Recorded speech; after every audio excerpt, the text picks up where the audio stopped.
One की यात्रा। तमसा नदी को पार करने के पश्चात रथ तीव्र गति से बढ़ने लगा। द्रुत गति से दौड़ता हुआ रथ निर्मल जल से युक्त वेदश्रुति नामक नदी के तट पर जा पहुंचा।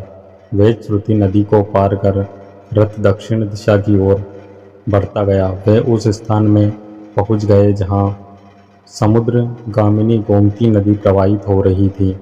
सरिता के दोनों तटों पर सहस्त्रों गौओं के झुंड हरी हरी घास पर चर रही थी। गोमती नदी को लांघकर रथ ने मोरों और हंसों के कलरवों से व्याप्त स्कंदिका नामक नदी को भी पार किया। यह क्षेत्र धन धान्य से संपन्न और अनेक जनपदों से घिरा हुआ था। राम ने सीता को बकाया कि पूर्व काल में इस क्षेत्र को राजा मनु ने इक्ष्वाकु को दिया था। शीघ्रगामी अश्वों ने रथ को विशाल और रमणीय कौशल देश की सीमा तक पहुंचा दिया।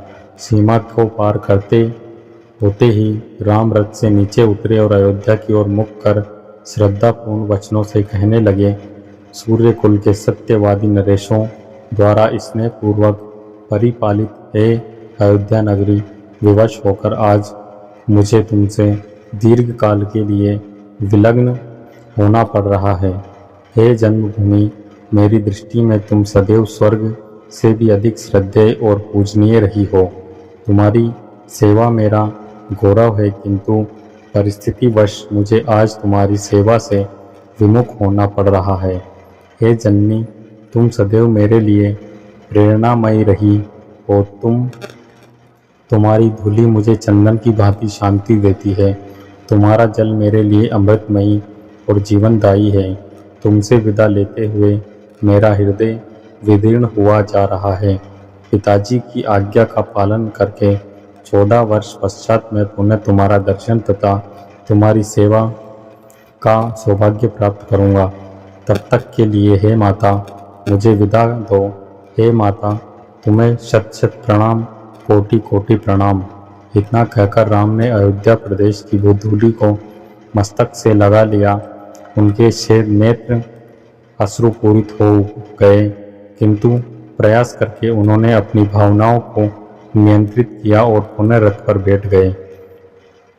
रथासीन हो जाने के पश्चात वे लक्ष्मण एवं सीता को मातृभूमि की गरिमा एवं महत्व के विषय में बताने लगे। वे कलुषनाशिनी परम पावन भागीरथी गंगा के तट पर पहुंच गए। उस सुरम्य वातावरण में वे बहुत देर तक चकित से खड़े रहे। उन्होंने देखा दूर दूर तक लहलहाते हुए खेत नेत्रों को सुख देने वाली हरी तिमा बिखेर रहे थे। वातावरण अत्यंत सुरम्य है। स्वर्ण कलशों से सुशोभित धवल मंदिर भक्ति की भावना को जागृत कर रहे हैं। वहाँ के समस्त आश्रम का सामगान की ध्वनि गुंजायमान हो रहे हैं। वायुमंडल हवन कुंडों से निकलने वाले धुएं से सुगंधित हो रहा है। अनन्य काल से ऋषि मुनियों द्वारा शोभित पवित्र भागीरथी कलकलनाद के साथ द्रुत गति से प्रवाहित हो रही है।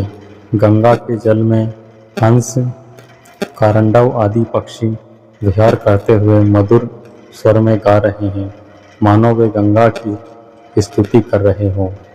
त्रिपतगा पुण्य सलीला गंगा के दोनों तटों पर खड़े वृक्ष रंग बिरंगे पुष्पों से सुसज्जित हैं।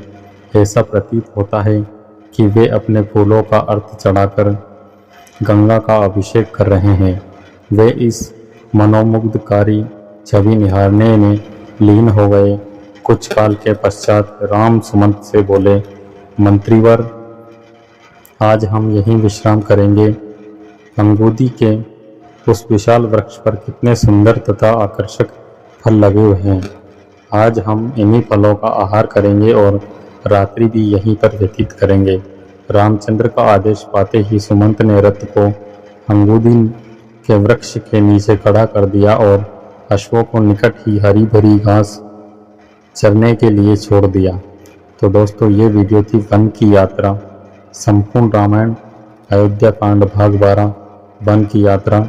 ये वीडियो आपको कैसी लगी हमें कमेंट करके ज़रूर बताएं, और वीडियो अच्छी लगी हो तो वीडियो को लाइक, शेयर और ऐसी और वीडियोस के लिए बने रहें हमारे यूट्यूब चैनल के साथ। वीडियो में अंत तक बने रहने के लिए आप सबका धन्यवाद।